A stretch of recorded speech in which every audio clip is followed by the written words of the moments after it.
we just launched SGU, and Yeah. that makes your 16th season of Stargate. Yeah. That's pretty fantastic. That doesn't happen in Hollywood very often. We're not in Hollywood, though. That's true.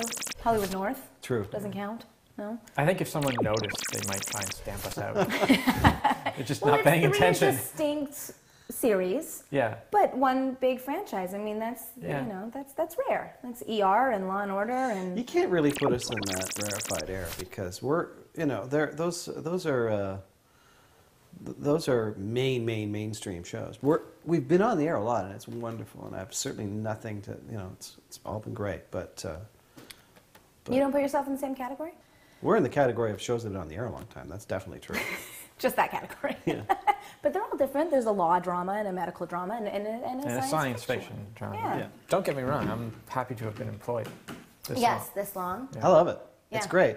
Obviously, like you were saying earlier, SGU is going in a totally different direction as the other two shows, and the scripts, they're so good. Well, let me ask you a question, because you know, we obviously appreciate that you feel that way, and obviously that the cast really does have an enthusiasm for the work they're doing. But what do you say to fans who go, "Oh no, that script was terrible"? Well, you know, I think as an actor, when you're criticized on your work, and I would consider all of this our work, even though my art isn't the writing, I think you have like this desire to kind of defend yourself. It's a hard one because everyone has their opinion. I think the minute you say we're going to make a very different show, and to have fans not respond, I would be surprised. I was expecting a chunk of fans saying, "This isn't what I've been watching for 15 years." Right. That's right. It isn't. We know that. We've wanted to change it. And forgive me if you don't think it's our prerogative, but it is. Well, there's DVDs. We Go watch the created other ones. these shows, and well, no, but seriously, this is my and a lot of my adult life and my career, and it's a franchise that we have been working on our lives together, a huge chunk of our lives, and we wanted to change it, so we did. You know, we're fighting a lot of, you know, things like the fans sort of really still wanting the old Stargate and kind of having a little bit of a getting to know you period with the new show, and not quite sure how to take it. Well, that's what I was going to ask. Do their opinions influence you one way or the other? When they say stuff that, and you look at it and go, "Oh, geez, they're right about that," and that happens. Right. Rob was just saying, you know, about the early going of the female characters in the show. It takes a little while. It takes a little while for the characters to be fully formed. Certainly with Meg Na's character. And the funny thing, well, you know, and I'm not blaming Brad. Certainly, the decision to turn Fire into a two-parter was you know, was the right thing to do. But what it did was we had sort of plotted out the first 10 episodes and how things were going, and this kind of pushed everything one episode further. And I mean, that maybe doesn't seem like a lot in the grand scheme of things, but you know, it does in the overall arc of the first 10 episodes take a little longer to get to certain points that we thought were going to be earlier. How far in advance, I mean, when you sat down and said, you know what, we want to create a new show, you were still doing Atlantis, how far in advance would you plan these characters, or this, you know, certain arcs of characters? Are you thinking in terms of 5-year schemes? No. Because I have 2.9 kids. 2.9 is cute. No, I mean, we're thinking in terms of seasons, and we have sort of ideas about what people's long-term goals are. But, you know, you don't want to think too far ahead and, you know, sort of limit yourself, because sometimes the best idea is the one that you just get. And sometimes it's the performer or a little thing that happens that has nothing to do with what you thought you were writing, that just happens on screen, and you go, "Oh, we got to follow that up." Or sometimes, you know, someone gets pregnant. Yeah, that'll change things.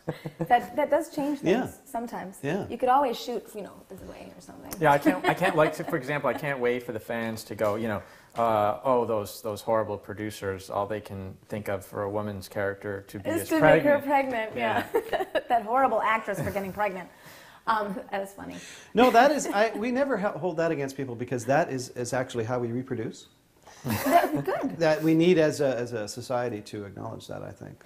I think that you know what the criticism is that the female characters not be defined by things that are specifically female, and you know, obviously it's tough to get around that issue, and it was, I think, an interesting, dramatic thing to explore. I mean, well, and that's the first thing you said to me. Yeah. Was that it was kind of it was an interesting storyline, and I think it is. We talked about it. What fitting. if somebody, you know, got pregnant on the ship? What would they do? How would life change? Yeah. Yeah, and we, you know, I've said that one of the things we're trying to do is represent, you know, characters and people and their situations in as real a way as possible, and this is certainly part of life. So it's something that we, obviously, when it came up, didn't want to shy away from. I don't want to be perceived as catering to an audience or trying to get certain demographics to watch. So we want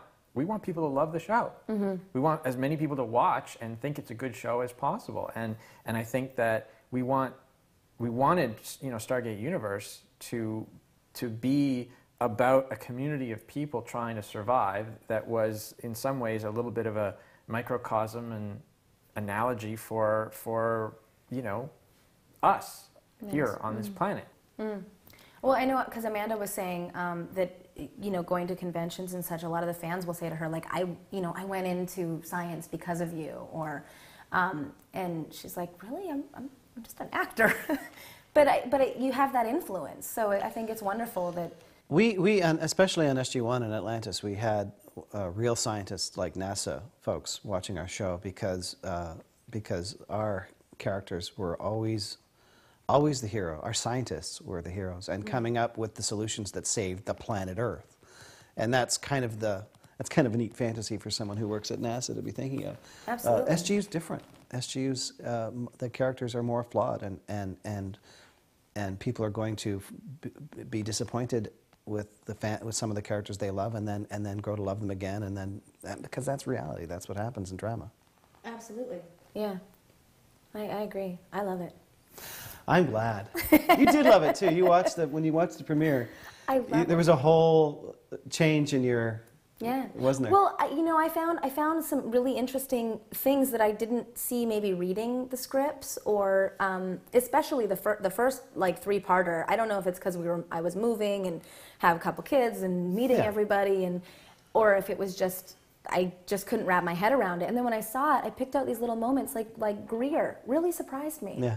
When I watched the whole cut together version, I was like, I didn't think he was funny.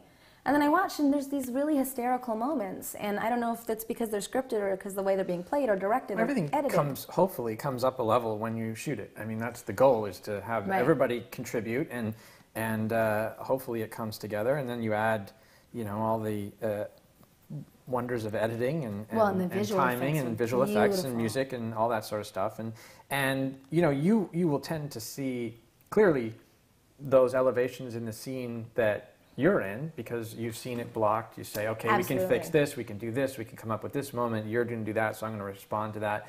But you don't see that when you're not there as much, and because of the ensemble nature of the show, there's a lot of scenes where you might be surprised when you finally see it the way it was realized as opposed to how it was on the page. Yeah, absolutely.